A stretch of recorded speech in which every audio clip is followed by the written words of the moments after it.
Yo, what's up, geeks? How you guys doing? It's me, Jason Flipping Jones, coming back at you with another Let's Get Geek, of course, about that Falcon and Winter Soldier show that's blowing everybody's mind.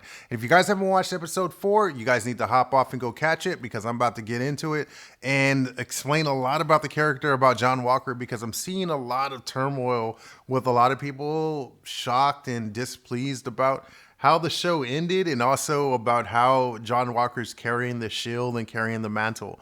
Now, we enter in this show understanding that they're still in Latifah and they're still with Zemo and Bucky and Sam are trying to find out information, trying to see where the Flag Smashers are going, trying to get in contact with Carly so they can kind of assess the situation, see if they can talk her down off of the edge before she really gets into some stuff that she doesn't want to deal with.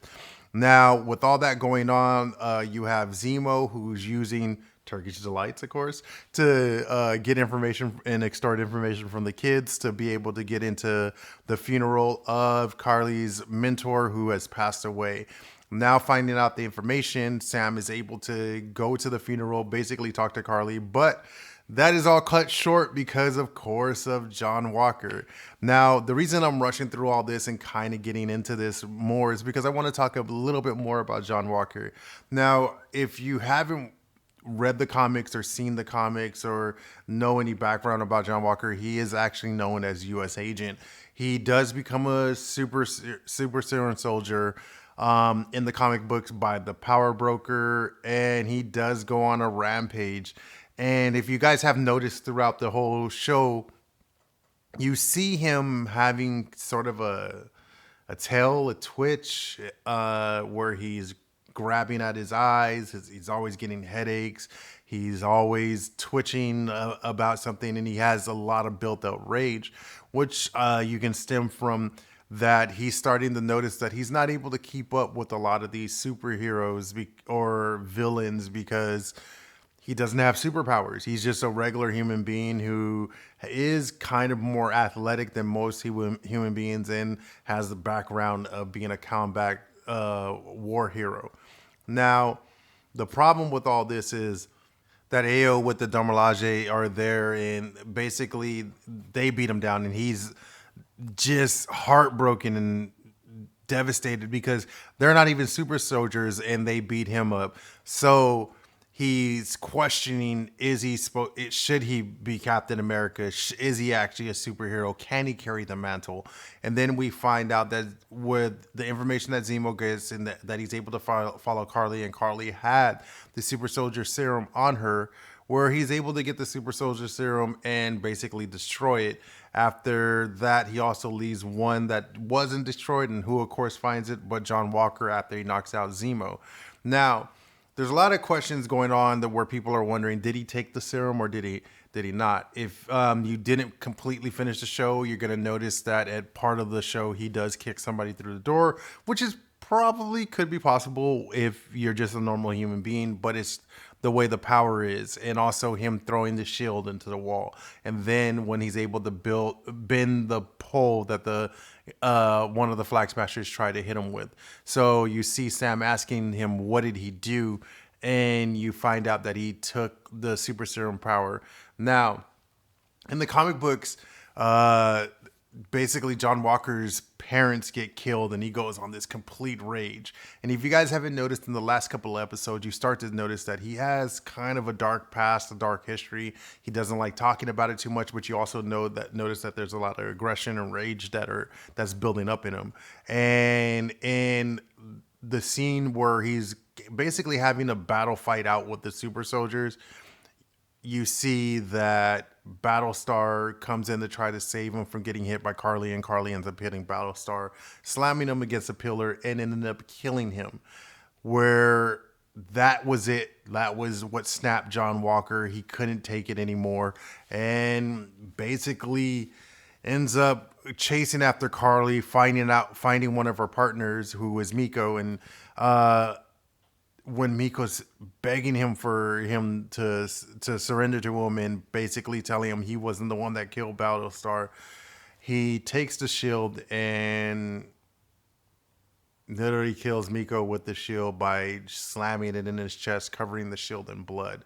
Now, as you guys notice, I'm rushing through this a little bit more than I normally do with a lot of the other Let's Get Geek. And the reason I want to get to this is because this is a very dark scene, one of the darkest scenes we've seen in the MCU so far, with how they're portraying the storyline. Now, I see a lot of people getting mad. I see a lot of people getting angry about how the mantle's being passed to him. And understand, guys, he's just a filler. He's basically just there to hold the shield because they thought he would be a good person to take on the shield, coming to find out that he's not. Now, in this scene, you guys see that everybody around there is taking photos and recording him, and Carly's watching him, and Sam and Bucky are watching him, and they're just completely out of distraught because the shield is covered in blood, and it seems like he doesn't even care. He doesn't even have any emotion or any remorse for what he's done. And if you guys remember in episode 2 where he told Sam and Bucky, just make sure you stay out of our way, you're starting to notice that we find out that John Walker's probably at that point where he just doesn't care about anything. He just wants to kill every enemy and stop every bad guy the way he knows how to do it. And we hear that through this storyline because of him, when him and Battlestar are talking, and they talk about how he earned those 3 medals of honor, but also there's a dark history to those medals of honor. Now, understand, guys, this is literally parts of the comic book, and this is how it's pretty much going. Now, do we know if Sam ends up getting the shield? We're not sure, which most people believe that he is going to end up getting the shield, which I also believe because that's how the comic books go. But we know in the MCU, they like to change up a couple of things, and sometimes it's not always exactly how the comic book goes. Now, my question to you guys is, are you guys feeling a lot of hatred and dislikes towards this character? Do you guys feel like this has gone too far? This was too much? Let me know in my comments. Hit me up. You guys know where I'm at the Filthy Report on IG, TikTok, Facebook, anywhere that you find social media, I'll be on it, and it's at the Filthy Report. Let me know in those comments. Hit me up on the comments on YouTube too, and let me know what you guys are thinking about the show, so we can get an understanding of where you guys think the show should start going. Now, beside all that, and besides getting about the comments, I just want to talk to you guys. Understand it. One, it's just a show. It's a show. Can't really say it's a family show anymore because of the way it was. Trust me, I had to end up running my kid out of that scene because he is not good with that kind of stuff. So with that, I just want to talk about and say this. Understand, they are telling a storyline where I told you guys before, it was a dark area about the shield. There's a lot of stuff that people don't know about Captain America. There's even a dark history of Captain of the Shield where it ends up with Hydra, where Captain America is actually becoming the leader of Hydra. Now, don't know if they'll tell that in the MCU. Hopefully they don't tell it in the MCU. I think it would be a big shocker because a lot happens, and once again, that's not even Steve Rogers when that all happens and that all goes down. I do feel like this is going to be the lead into basically kind of how the Thunderbolts are created, because we see Zemo has disappeared and ran off. Nobody knows where he is. And Zemo becomes the leader of the Thunderbolts, and General Thunderbolt ends up basically becoming the new, not the new Nick Fury, but basically the Nick Fury of the Thunderbolts, basically grasping them all together and making them a anti-superhero team kind of thing. So with that, that's where I see where John Walker might end up on the Thunderbolts team. I wouldn't be amazed if they go out with that and he ends up being the U.S. agent and Sam ends up taking on the Shield. Now, that a lot of people have been sending death throats to Wyatt Russell. Now, the only reason I'm bringing this up, guys, is because it's such a big thing, and there's been such a huge shock value that has happened with this show of Falcon and Winter Soldier, especially this episode, because of how it ended, that I feel that it needs to be talked about. And with me, what I want to tell you guys is this. Always remember, it's just a fictional comic book character. It's not a real life character. And if you guys are hating him that much and you guys think that he needs to get death threats, then you guys should be petitioning for him to get a Golden Globe, an Oscar or something, because that just says that his acting is that phenomenal, that he's able to bring out that kind of passion and hatred out of you. And I get it. It's kind of a shocker because this is a comic book character that a lot of kids look up to. So who knows if people's kids were watching it and they didn't want them to see that kind of stuff, because we weren't really let in that it was going to go this dark. But also remember, this could have been a quick turnaround, change up storyline because of everything that happened in 2020 with the pandemic, because the storyline was supposed to be about basically a virus going through and killing a lot of people, and they didn't want to put that out there because they didn't want to play on their emotions, especially after the whole coronavirus thing. So they ended up having to do continuous different re-edits and changing of how the story was being played out. Now, with me, I do feel like the storyline is becoming a really good storyline. Can't wait to see where they're going to go with this. Wondering how they're going to end up wrapping up this show, because they still have a lot to talk about. They still have a lot of people to introduce. And they've already talked about in episode 5 that there's going to be like a shocker, a comic book character from Marvel that some of the producers and Kevin Feige and all them wanted to be in the Marvel universe big time, but the character carries a lot of clout. Now, I wonder what they're doing with that, who is going to be, and I'm wondering if it could possibly be Chris Evans, if he's going to be coming back and actually playing a short role for Captain America or something like that, because they said it's a character that carries a lot of clout with them. So we'll have to see. But they also did say that it wasn't a Marvel character that has really been seen in the MCU. So we don't know. I can't wait to see who it's going to end up. I do hope to see a lot more of information coming about Black Panther 2, because they're going to be starting to film that in summer.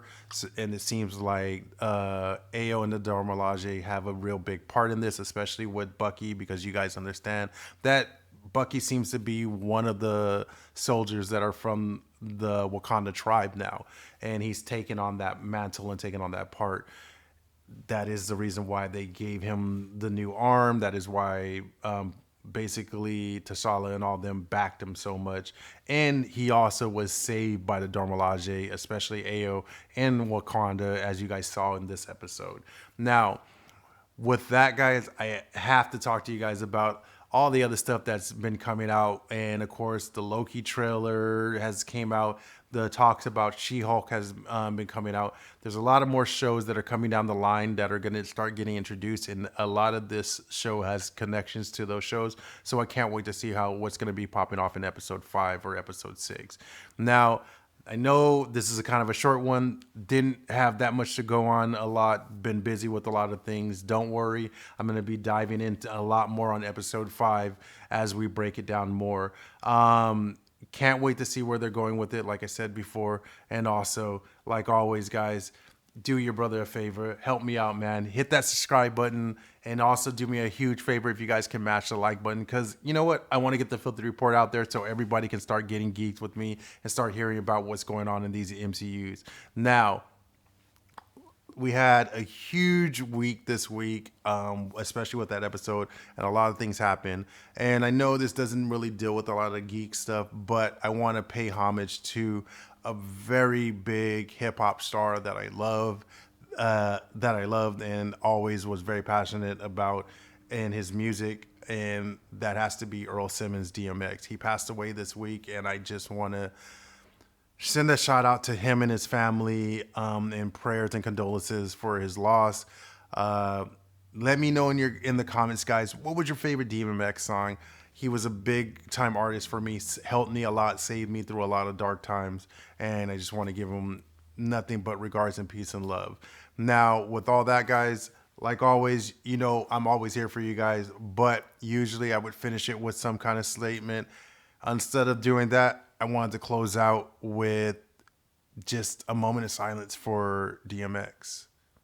So with that, keep it alive. Till next time, guys. Peace.